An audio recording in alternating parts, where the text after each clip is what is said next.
안녕하세요. 주식 분석가 달수입니다. 자, 금일은 삼성전자와 에코폴에 대해서 말씀드릴 건데요.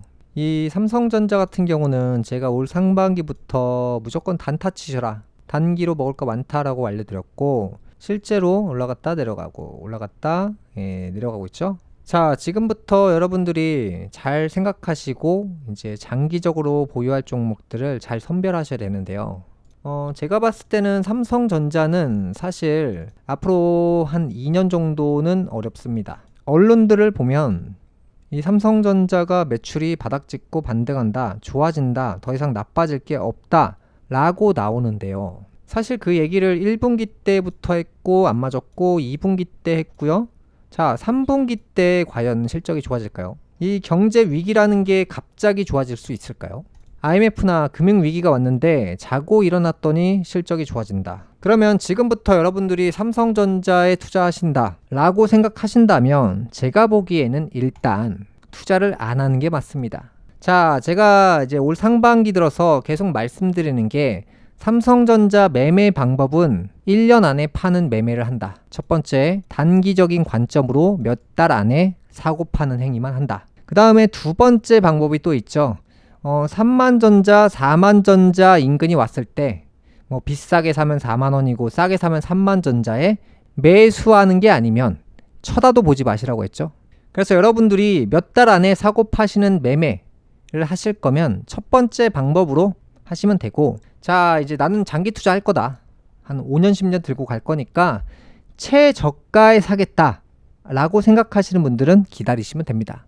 그래서 이제 3만원대든 4만원대든 요 라인이 왔을 때 매수하시는 게 바람직하다. 그게 아니다, 우리나라에는 주식이 뭐 이것만 있는 게 아니기 때문에 대체 품목이 많습니다. 그러면 이제 1년 이상 투자하실 분들은 쇼킹이 왔을 때 대체 품목을 사든지 삼성전자가 요 정도 가격대에 왔을 때 사시던가 그렇게 결정하시면 되고요. 자, 삼성전자는 이미 실적이 2010년도 이전으로 갔어요. 96% 하락했죠. 그러면 이제 전 저점 라인까지도 갈 수도 있다는 거예요. 만약에 경제가 쇼크가 왔을 때 전 저점 라인까지도 올 수 있다는 거죠. 3만원대, 4만원대도 가능성이 있다는 거고요. 자, 여러분들이 몇 달 안에 수익 내실 분들은 사고 파시면 됩니다. 다만 1년 안에 사고 파셔야 됩니다. 그 다음에 에코프로 같은 경우는 제가 알려드린 관점이, 자, 이 구간에서 반등 분명히 나온다고 했고요. 강하게 나왔고요. 그 다음에 이제 이 구간에서 물량을 많이 정리했는데 사실 에코프로가 패가 바뀐다고 했죠. 제가 이미 일주일 전부터 알려드렸어요. 에코프로의 패가 바뀐다고. 전문 기관이 승리하는 게 아니라 개미들이 이길 확률이 높다고 방송을 했고요. 실제로 82만원 넘어가면서 강력한 모습 보여줬죠. 그래서 금일 같은 경우 100만원을 돌파했습니다. 에코프로 BM 공매도를 갚아야 될 금액이 2조 5천억인데요. 전혀 갚지 않고 있어요. 제가 이 종목을 추천드리는 건 아니에요. 이제 들고 계신 분들 각자 알아서 판단하시면 되고요. 자, 여기서 승리하는 방법은 개미만 안 팔면 계속 오른다. 아주 쉬운 방법이에요. 안 팔면 그냥 이기는 거예요. 왜냐면 공매도를 이미 2조 5천억을 치고 전혀 갚고 있지 않기 때문에 지금 공매도로 빌려서 팔 수도 없어요. 사람들이 안 빌려줘요. 옛날 같은 경우는 안 빌려줘도 가짜로 만들어서 팔았어요. 그런 방법까지 쓰면서 던졌기 때문에 증권사가 무조건 이겼는데, 이번 정부에서는 이 공매도를 없는 것은 팔 수는 없다, 무조건 고객한테 빌려서 팔아라, 이런 제도가 바뀌었기 때문에 제가 이 에코프로의 공매도는 다를 것이다 라고 말씀드렸죠. 그래서 실제로 전 고점 뚫고 강한 모습 나왔고요. 자, 지금부터 여러분들이 팔지만 않으면 무조건 이깁니다. 왜냐면 여러분들에게 이 주식을 빌렸잖아요. 그러면 빌린 이자를 매일매일 내야 되는 개념이에요. 어떻게 보면 하루하루 지날 때마다 가만히만 있어도 개미는 이길 수밖에 없는 구조로 가고 있다는 거예요. 이 공매도 세력들이 이전에는 항상 이기는 플레이만 했기 때문에 이번에도 이길 것이다 라고 생각하고 공매도를 안 갚고 있죠. 그래서 이 개미분들이 누가 이기냐 한번 해보자, 이런 식으로 간다면 무조건 이길 수밖에 없는 게임이에요. 에코프로 같은 경우는 제가 하반기에 한 번 더 오른다고 했죠. 그래서 실제로 하반기에 상승세를 보여주고 있고요. 장기 투자해야 될 종목은 지금부터 아니라고 했어요. 이게 무슨 말이냐? 무조건 1년 안에 파시라고 했어요. 장기로 들고 간다라는 게 아니라 이제 하이라이트가 본격적으로 나오는 구간들이 나올 거예요. 지금 같은 경우는 에코프로 보유한 사람이 다 수익이기 때문에 이제 정말 넉넉고 있는 사람들이 시간이 지날수록 많을 거예요. 장기 투자해야 되고 200만원 간다, 300만원 간다, 막 이런 얘기도 참 많아질 건데 미리미리 이제 설계 좀 해보고 준비를 하고 있어야 돼요. 그러다가 진짜 폭죽이 나왔을 때는 그때는 팔고 나와야 됩니다. 현재는 계속해서 상승하고 있고 앞으로 여러분들이 이 주식을 보유해서 이제 공매도 세력을 한 번 더 넘어뜨렸을 때 이 수익이 엄청 날 수도 있기 때문에 어차피 지금은 다 수익권이시잖아요. 뭐 지금 증권사나 공매도 세력들은 이자를 계속 납부해야 되는 상황이잖아요. 개미들만 안 팔면 이기는 거예요. 그 다음에 이제 제가 몇 가지를 또 준비를 했는데요. 이 국채가 지금 상황이 어떻죠? 미국 국채 같은 경우도 0%대에서 5.5%대 인근까지 한 10배 정도 올랐죠. 엄청 오른 거예요 지금. 그 다음에 한국 국채 같은 것만 보더라도 1% 정도에서 최고 4.6%대까지 엄청 많이 올랐어요. 이 국채 금리가 왜 올라가는지에 대해서 이해를 하고 봐야 돼요. 자, 이 국채는 매우 간단합니다. 일단 매수와 매도의 원리만 기본적으로 이해하시면 답은 딱 나오는데요. 이 국채를 살려는 사람들이 많으면 국채 금리는요, 매수자가 많으면 싸다. 매수자가 많다는 건 뭐죠? 시장에 화폐가 많다는 거예요. 시장에 화폐가 많고 갈 데가 없고 기업들이나 공공기관, 정부가 돈을 막 찍어대요. 돈이 막 뿌려지죠. 그리고 이제 개인들 같은 경우도 성과금을 많이 받게 되고 장사가 잘 되게 되면 돈이 막 여유가 넘치죠. 그러면 주식도 사겠지만 적금도 하겠지만 국채로도 돈이 몰려요. 근데 그 중에서 큰 돈들은 정부나 공공기관, 기업들이 여유 현금들을 국채를 사서 보관한단 말이죠. 경제가 좋을 때는 매수가 많기 때문에, 화폐가 많을 때는 매수가 많기 때문에 잘 보시면 금리가 싸요. 금리가 싸도 팔린다는 거예요. 그러면 금리가 쌀 때는 화폐가 주변에 많으니까 투자 시장이 활발하다. 자, 지금 경제가 언제부터 어려워진다는 그 증거를 찾는 방법은 금리가 올랐을 때부터 문제가 생기는 거예요. 이게 무슨 말이냐? 이 금리가 이렇게 폭발적으로 올라가잖아요. 기업들이 현금이 없고 국채를 보관했다가 기업이 어려워지니까 내다 팔고 있는 거예요. 보험사든 예를 들어 새마을금고든 정부가 될 수도 있고, 중요한 건 금리가 오른다는 거는 매도가 많다는 거예요. 매도가 지금 폭발한다는 거예요. 매도가. 기업이 적자나고 개인들이 돈이 없어서 난리가 난 거예요. 그래서 국채 같은 경우는 뭐 새마을금고처럼 제가 1년 전에 돈 맡겼는데요, 돈 주세요, 이런 개념이 아니라 팔아야 돼요. 시장에 있는 물건을 샀다가 주식처럼 파는 거예요. 경제 상황을 그대로 보여주고 있는 거예요. 그래서 이제 미국 국채를 던지는 곳이 많아졌다.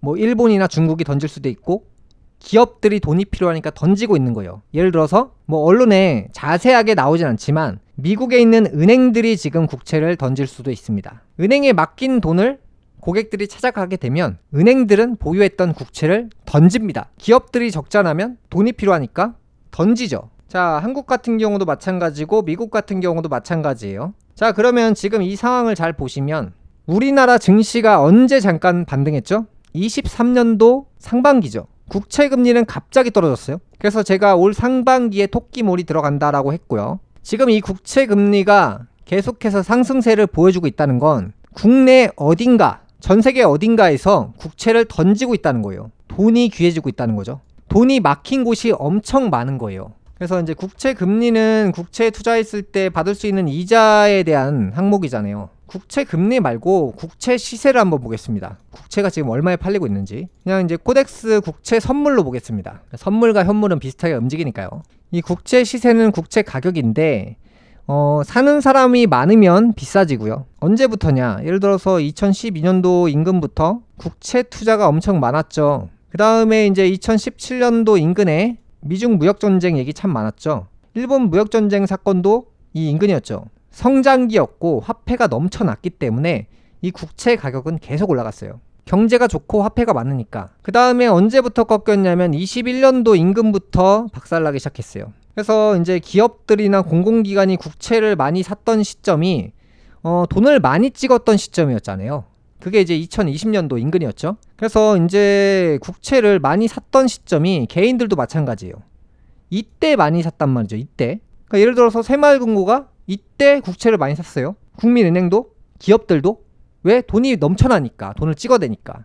개인들도 국채를 이때 많이 샀어요. 문제가 뭐가 생기냐? 국채가 20%나 하락했어요. 그러면 새마을금고 어느 지점은 국채를 산 돈을 20%를 날린 거예요. 예를 들어서 이 기점을 보면 지금 시세를 보면은 15% 빠졌어요. 돈을 많이 찍었던 시점이 20년도, 21년도 인근이기 때문에 이때 정말 많이 샀어요. 근데 그런 공공기관들, 은행들, 기업들이 이때 국채를 많이 샀는데 완전 박살난 거예요. 그래서 이제 이런 일이 있었고, 이 고객들의 자금을 가지고 뭐 보험사나 새마을금고가, 은행이나 증권사들이 여유 현금을 가지고 국채를 많이 샀는데 돈을 많이 찍었잖아요. 그래서 국채를 많이 보관했는데 이게 진짜 많이 떨어진 거예요. 지금 일반인처럼 뭐 1억을 넣었다, 2억을 넣었다 이게 아니잖아요.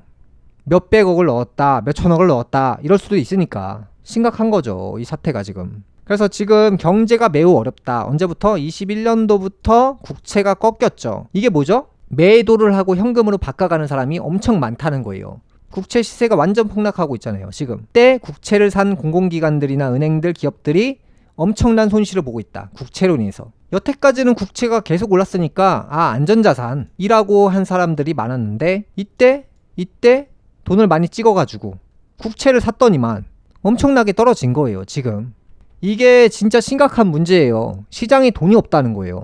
돈이 없다는 증거가 이 그래프로 보여줘요. 과거에 돈이 많았을 시절에는 국채가 계속 올라요. 그러다가 이제 돈이 없어지는 시점부터 21년도 임금부터 완전 박살나죠. 지금도 잠깐 반등하고 꺾입니다. 지금 은행들이나 기업들이 문제가 터지고 있다는 거예요. 지금 정확하게 디테일하게 발표를 안 하니까 보통 사람들은 모르죠. 뒤에서 계속해서 연구하는 사람들은 분명히 있어요. 그 사람들은 분명히 답을 알고 있을 거예요. 언론에 길들여져 있기 때문에 어쩔 수 없이 언론의 말을 믿고 이렇게 되겠다? 뭐 금리 올리는 이유가 물가 때문에 올린다? 이 거짓말이잖아요. 국채가 지금 모든 것을 얘기해주고 있어요. 쇼크가 온다는 것을.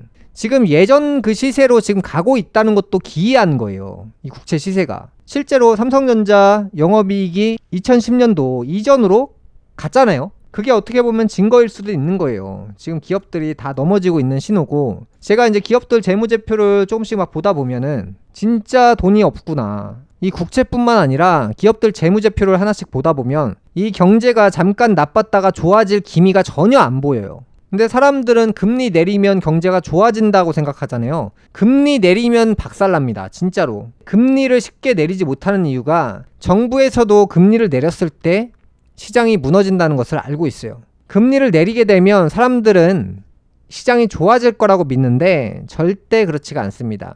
지금 금리를 그나마 미국에서 올리고 있기 때문에 경제가 좋은 것처럼 보이는데요. 거기서 이제 금리를 내리는 순간 바로 무너지게 돼요. 그래서 쉽게 금리를 내리지 못하고 있는 거고, 그렇다고 해서 이제 금리를 6%를 넘게 됐을 때 기업들, 은행들 다 넘어집니다. 0.1 올릴 때마다 50개, 100개가 무너지는 거예요. 그래서 섣불리 6% 이상을 넘기기가 어렵다는 거예요. 거의 마지노선이죠. 지금 화폐의 양을 계속 늘려가는 과정으로 좋은 척을 하는 건데, 한국 같은 경우도 금리를 지금 왜 못 올리냐면 금리가 지금 3%대인데도 국채가 이 정도로 박살났어요. 이 국채를 들고 있는 곳이 어디냐? 우리나라 공공기관, 보험사, 은행사, 대기업들이 이 국채를 들고 있어요. 만약에 정부에서 금리를 올리게 되면 이 국채 시세가 완전 박살납니다. 박살나게 됐을 때 어떤 일이 생긴다? 정부, 공공기관, 보험사, 기업들이 여태까지 산 국채가 반토막 밑으로 떨어질 수도 있다는 거예요.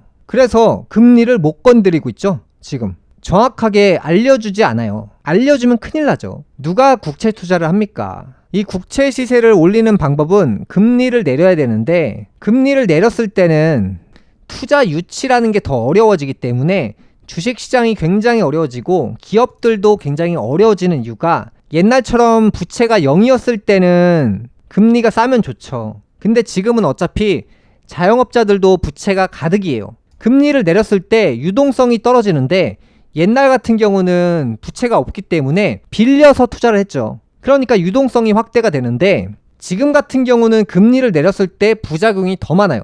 부채 한도가 지금 딱 0이어야 돼요. 그러면 금리를 내렸을 때 너도 나도 돈을 빌려서 기업에 투자하고 사업을 시작하고 막 집을 사고 난리가 나겠죠. 근데 이미 부채는 가득합니다. 금리 내려준다고 돈을 못 빌려요. 어차피 유동성 확대가 안 되죠. 거기다가 이제 저금리면은 화폐의 양이 안 늘어나고요. 뭐 물론 물가는 내려갑니다. 오히려 우리가 생각하는 거 반대예요. 금리를 내려야 물가가 떨어집니다. 금리가 만약에 10%예요. 금리가 10%라는 것은 1년 뒤에 화폐의 양이 10%가 늘어난다는 거예요. 화폐 가치가 떨어지고 금리가 비싸지면 물가도 비싸져요. 이제 금리가 만약에 다시 제로 금리로 간다. 경기가 좋아진다가 아니죠. 예전에는 사람들이 부채가 거의 없었어요. 그러니까 제로 금리가 됐을 때는 사람들이 돈 빌려서 막 집 사고 주식 사고 그러죠. 근데 다시 제로 금리를 가봤자 이미 부채가 가득하기 때문에 유동성은 떨어지고 돈 빌리지도 않고 경제는 더 침체되고 물가는 잡히겠죠. 근데 어차피 소비를 못해요. 돈이 없어서. 거기다 더 큰 문제가 일자리가 사라지고 시급도 내려가요. 금리가 비싸면 비쌀수록 모든 것들이 확장됩니다. 뭐가 문제가 생기냐? 부채가 없을 때는 확장되는 크기가 장난 아닌데 부채가 가득인 상황에서 금리를 올리게 되면 유동성은 폭발하고 일자리가 폭발하고 물가도 폭발하고 다 업이 되는데 문제는 부채가 있기 때문에 자빠집니다. 부채가 없으면 계속 나아갑니다. 근데 반대로 금리를 내렸을 때는 경제가 다 바닥을 칩니다. 바닥을 치죠. 좋은 건 뭐다? 부채 이자에 대해서는 좋아요. 근데 이자를 내려면 장사에서 장사가 잘 돼야 되잖아요. 장사가 안 되기 시작하기 때문에 어차피 이자를 못 내요. 그 다음에 일자리가 사라지고 월급이 안 나오기 때문에 이자를 어차피 못 내요. 금리를 내렸을 때 좋은 점이 한 개도 없어지는 거예요. 그래서 이 좋은 점과 나쁜 점을 이 비율을 맞추고 있는 지점이 5%대 인근에서 맞추고 있는 거예요. 그 지점을. 미국이 근데 어쩔 수 없이 왜 여기서 더 올릴 수밖에 없냐? 유동성을 계속 키워갈 수밖에 없어요. 그 이유가 엔비디아 같은 경우는 예를 들어서 차트가 막 이런 식으로 형성이 됐죠. 만약에 주식 그 시가총액이 처음에 만약에 100조예요. 100조일 때는 유동성을 100조만 공급하면 돼요. 그러면 여기까지 올라옵니다. 그 다음에 이 주식을 또 올리고 싶다. 부동산 경기를 올리고 싶다. 그 다음에 실업률을 낮추면서 일자리를 늘리고 싶다. 지금 그렇게 하고 있잖아요. 200조 유동성을 만들면 돼요. 어떻게? 금리가 1에서 2%로 만들면 돼요. 금리를. 그러면 이렇게 시장이 계속 올라갑니다. 그 다음에 여기서 주식이 시가총액이 100조에서 200조가 됐잖아요. 여기서 더 올리려면 어떻게 해야 돼요? 유동성을 키우면 되죠. 여기서 어떻게? 금리 3% 만들면 돼요.